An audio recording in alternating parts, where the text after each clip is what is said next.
Pixel 3a XL. I ordered this on May 8th and through T-Force on Twitter, and it arrived on May 10th. So that's pretty good. I didn't pay for any expedited shipping. They did waive their $6.99 fee.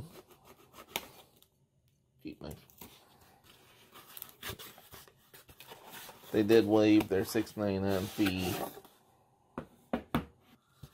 Nothing else in there. So it's a good thing T-Mobile has learned to not ship things in a bright black box with T-Mobile written all over it in pink. So that's good. Alright, we get rid of this box.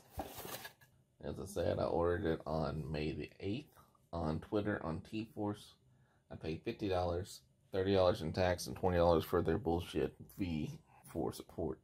Currently have a Note 9, and I'm filming this on my Galaxy S10 Plus.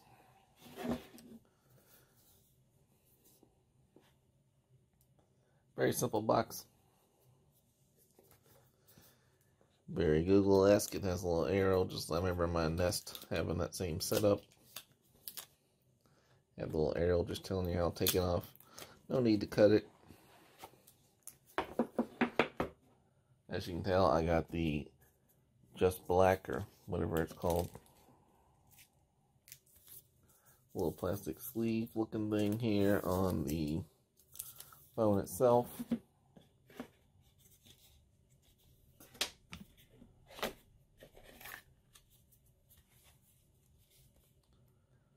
There's the SIM ejector tool. Nothing else in there. A little small pixel guide.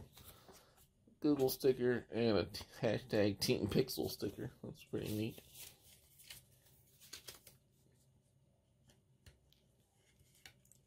I've never had an actual Pixel phone.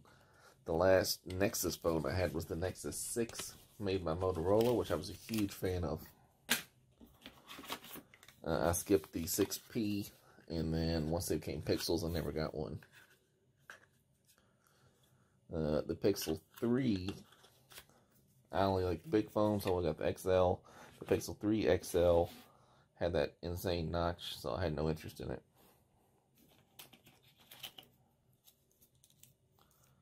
Nice USB-C cord. And just like a USB-C to USB-A adapter things. It's a weird little box packaging here. Google's really upped their game on the packaging. Very simple white charger block. I don't think that's going to show up on video. Alright, so now we got our Pixel. Let's go ahead and take this little sticker guy off. It goes across the front too. Let's get rid of that. So you can see nice shiny back here. This is all plastic, but it really kind of feels like glass almost.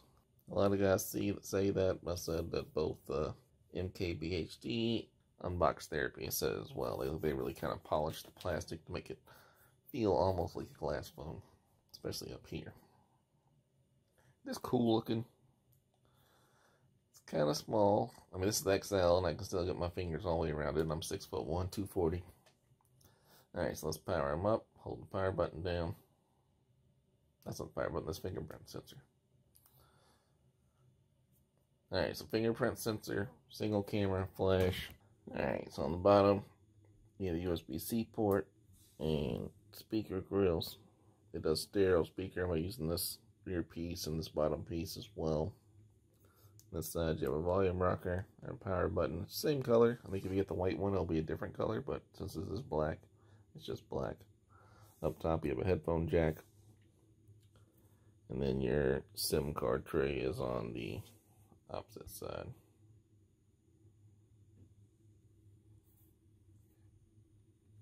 Alright, so let's power them up.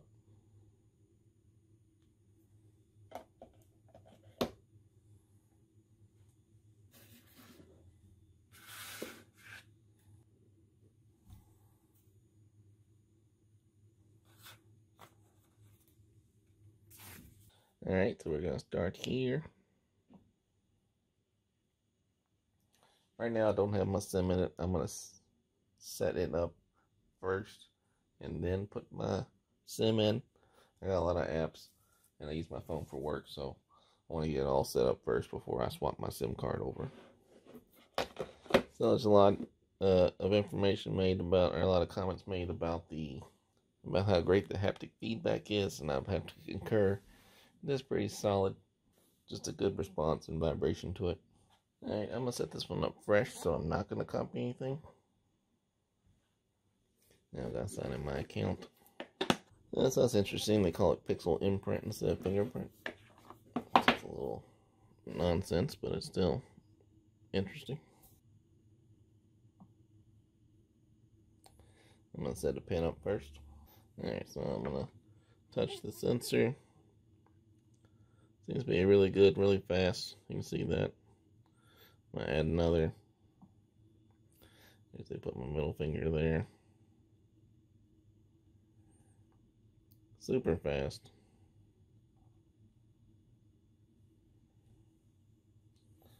And I almost dropped it. And I'm going to add my other hand as well.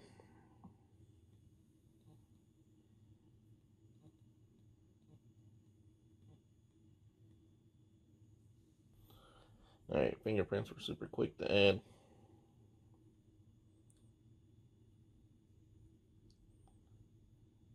Continue my setup. See what it recommends me. Just saying touch and hold the assistant. I'll do the voice party later. This is interesting. You can squeeze it. Oh, you can feel it. So when you do that, you can actually feel it. That's interesting. So this is my miss when I use the OnePlus 6T, not having always on display. Samsung has gotten me so used to having always on display that I really have a hard time not having one now. So I definitely want that on. I will change my font size. I usually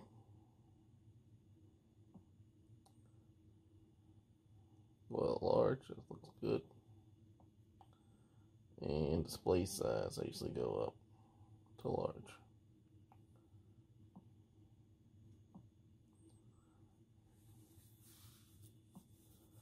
And we'll be done for now.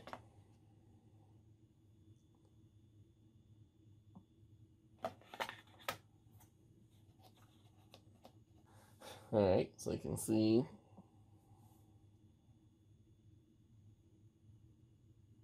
some tips here. Seems like pretty basic stuff. I guess they're expecting people not to ever have an Android phone before.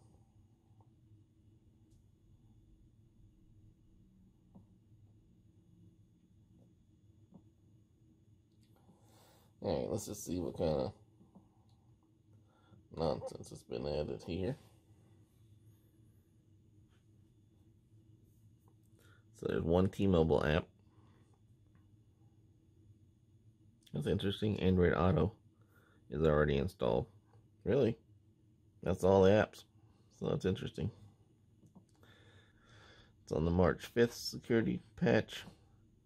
I'm sure there'll be an update here, though. Let's just check an update. I guess we want to see storage. So, right out the box, 12 gigs used out of 64. So, what, got 51.14 gigs free. So, let's go to settings and see. I'm sure there's a system update.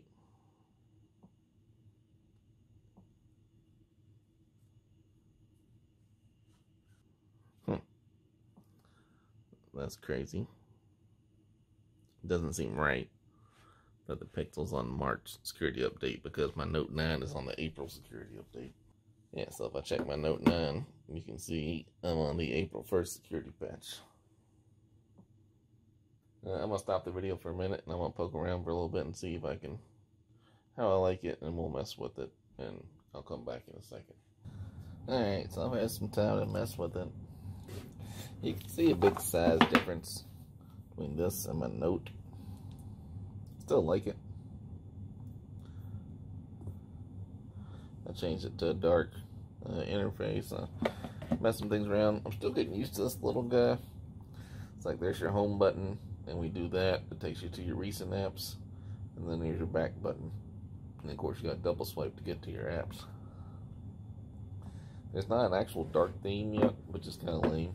I also read on Android Central that there won't be a security update until June, per Google.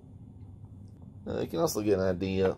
If you look at my post on, you can see the discrepancy in screen size between the Note 9 and the Pixel 3a XL. It's going to be more comparable to my S10 Plus, which I'm filming this on. I'll make a separate video just showing the size differences between various phones.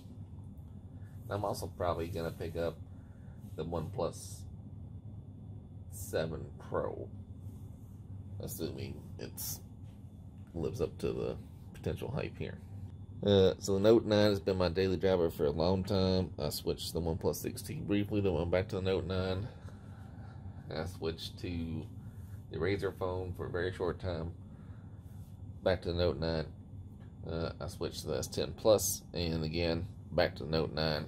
So now we'll see if the Pixel 3a XL can dethrone the Note 9, which is one of my favorite phones of all time. So I guess we'll see. I might make a bunch of videos. I plan on keeping this one. If nothing else, it's a really good price, $479. If you have T-Mobile and you have a phone to trade in, you can get a really sweet deal. I didn't want to wait. I wanted to get my phone before Second Tony. So I ordered it right away, and I did beat him. He's not getting his phone until Monday, so that really makes me happy. I'm going to try it out. I'm going to give it a real shot, and we'll just see how it goes. Alright, thanks for checking out. We'll have some more videos posted.